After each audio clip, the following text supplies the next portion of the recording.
Hey, it's Joe Crump. This is part two of the hypothetical zero down structures series that I'm doing.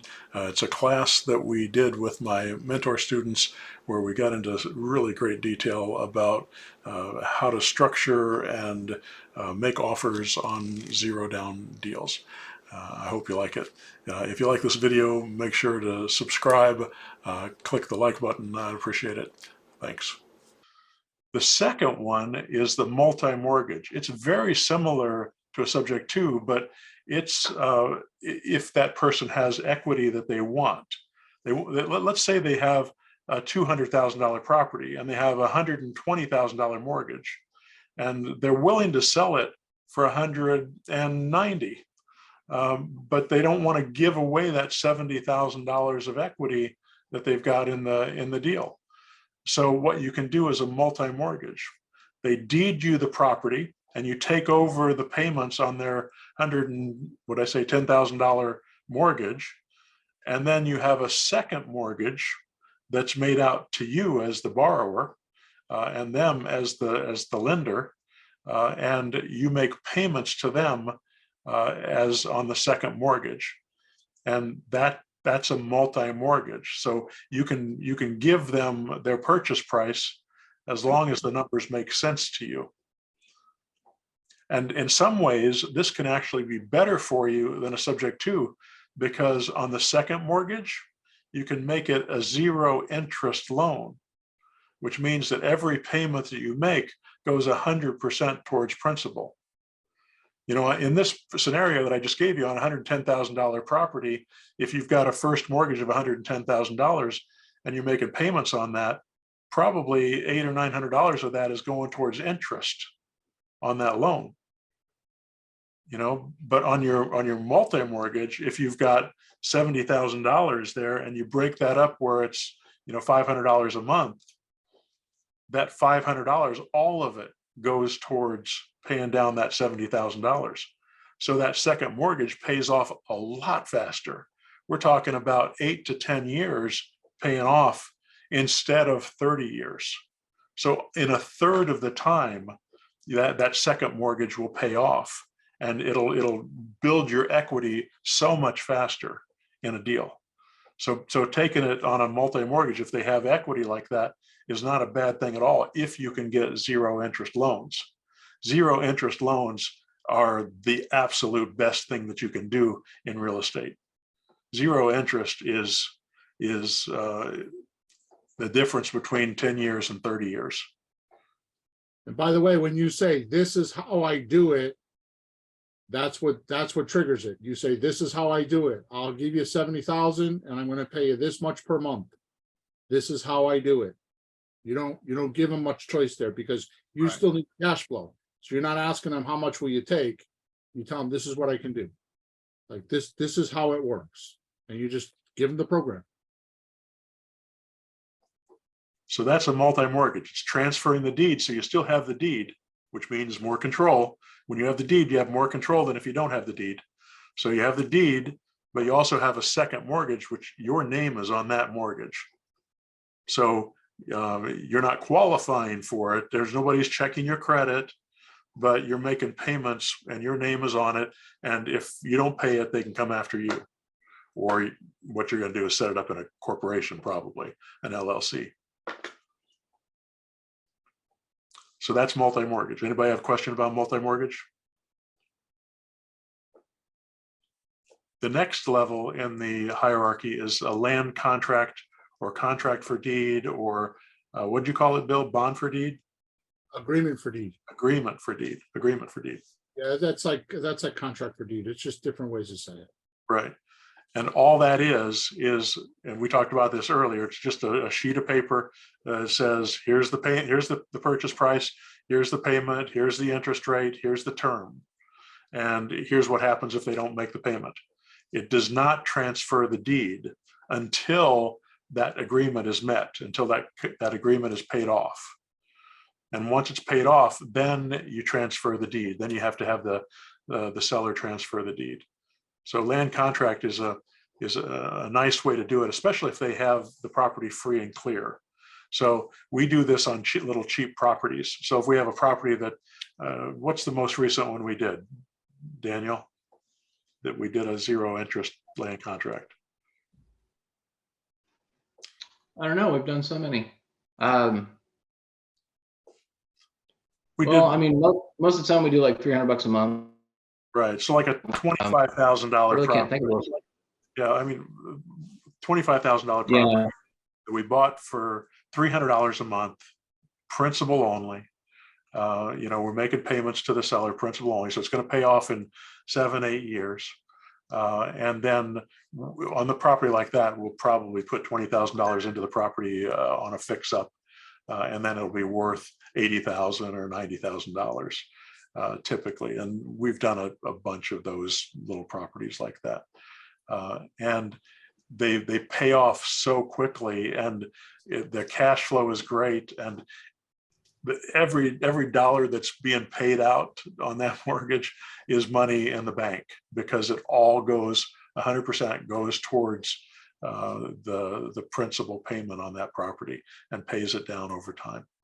So that's one way to do it. The other use of the land contract is if you find somebody and you want to do a flip property instead of doing the for rent method, the property's in terrible condition, you can just do it as a land contract, because you can sell a land contract, and you know, if you go in front of a judge and the furnace is out, the judge isn't going to go to the seller of the land contract and say, you got to go fix that furnace, where they will do that if you're a landlord.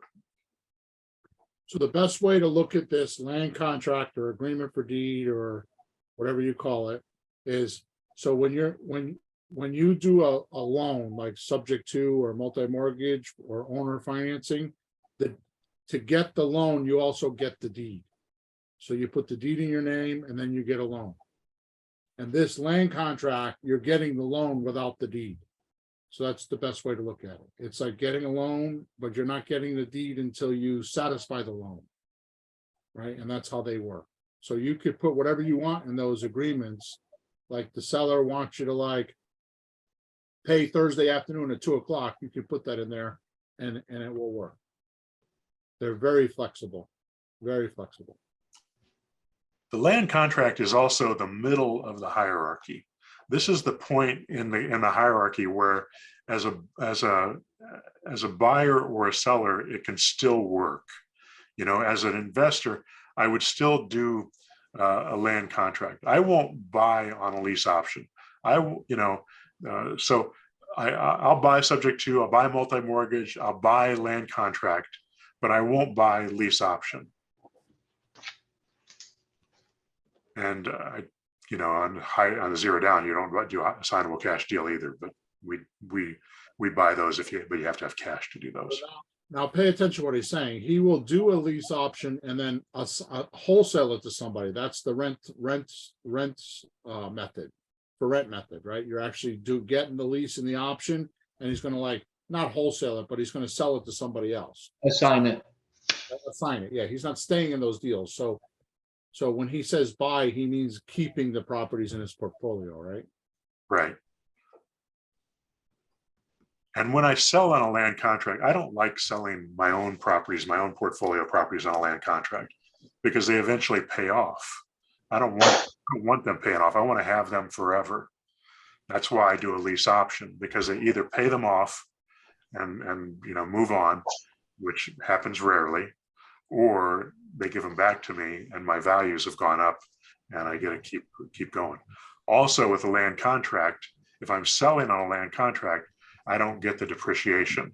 If I'm selling on a lease option, me as the seller gets the depreciation on the property for my taxes, for my IRS depreciation.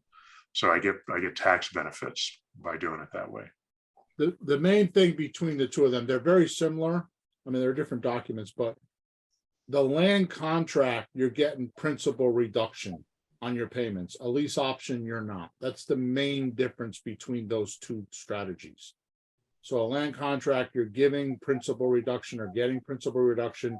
A lease option, you're not. I mean, there's other variants to it, but that's the easiest way to think of it, is when you want to give somebody or you want to get principal reduction, you use a land contract.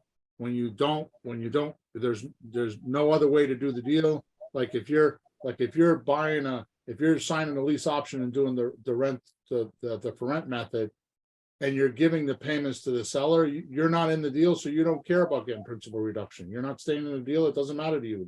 The owner's going to get it. Then you do a lease option because you're not going to get that. You're not going to get that principal reduction. So just pass it on to the seller and walk away. Get your money and walk away. Right. So that's a land contract. The next one is lease option, which is what we've been talking about all morning. And that's just where you lease the property and you have an option to buy within a certain period of time for a certain price. And typically 3 years is what we do. Give them enough time to get their credit in shape so that they can actually exercise the option if they choose to. Although people on average move every 2 to 5 years in this country. So the likelihood that the house is going to be right for them in 3 years is fairly low. That's one of the reasons why people don't exercise their option. They go buy something else if they qualify. And it's also difficult sometimes for people to get their credit in shape or their income in shape so that they can actually buy the property. So you're going to try to help them do that if they really want to lease option it, or at least show them what they need to do to make it happen. And then the last one is the assignable cash deal. And this is wholesaling. I think this is a better term for it. That's why I call it assignable cash deal, because it explains exactly what you're doing. These are zero down structure hierarchy strategies. So assignable cash deal, it doesn't require any of your money. You just get a purchase agreement, says you're allowed to buy it for a certain price, and that purchase the contract is assignable to a new buyer. And then you can assign your right to buy for a fee or your profit, and you take that profit from the deal. So let's say you have an assignable cash deal for $50,000 and you turn around and sell it for $60,000 and it's worth $100,000. So you get paid $10,000 by the person who's buying it, who then comes in with $50,000 and pays off the seller. Yeah, and those are mostly done with a purchase and sales contract. Right. Where the options tend to go longer. The purchase and sales contract, I don't, if I'm going to do anything longer than 45 days, I use an option agreement. If I think I could do it within 45 days, I'll use a purchase and sales agreement. It's just a preference. Each one of these structures has its own set of paperwork, and you're going to use different paperwork for each one of them. Each one of them is going to have their own disclosure, and you want to make sure you use disclosures on all your deals. Make sure everybody understands what's going on and signs that they understand. That way, when they come back to you and say, hey, you didn't tell me about this, and I say, yeah, actually I did. It's right here in this disclosure. You signed your initials next to it. You see? Do you remember us talking about that? And then it shuts it up.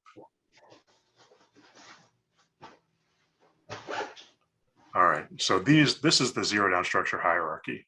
If you understand this hierarchy, and by the way, the seller options document that I gave you, it's in the contract zip file on the member site. It's also on the Auto Marketer, and it's the document that I tell you that you need to record into your phone and listen to over and over again. It has a description of all these strategies and because it's really the options that you have for your sellers. Does anybody have any? Are you good now, Aisha? Does it make more sense? Yes, perfect sense. Thank you, guys. Does anybody have any questions about these structures before we start getting into the hypothetical deals? Yeah, quick question. Where again is it in the Auto Marketer? Is it like is it a menu or something, or? You know where the seller questionnaire is on each lead? I can find it.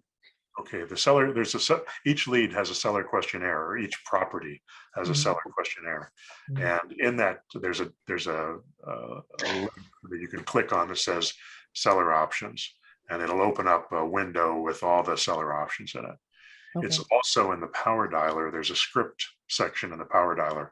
Once you open up the power dialer, and it's there. And okay, it's also in the members site on the contract zip file. You can download it. It's just a Word document, and you can print it out. And okay. Thank you. Esther, he's gonna go over the auto marketer tomorrow, so if you remember asking Yes. that question, he'll show you. Okay, thank you.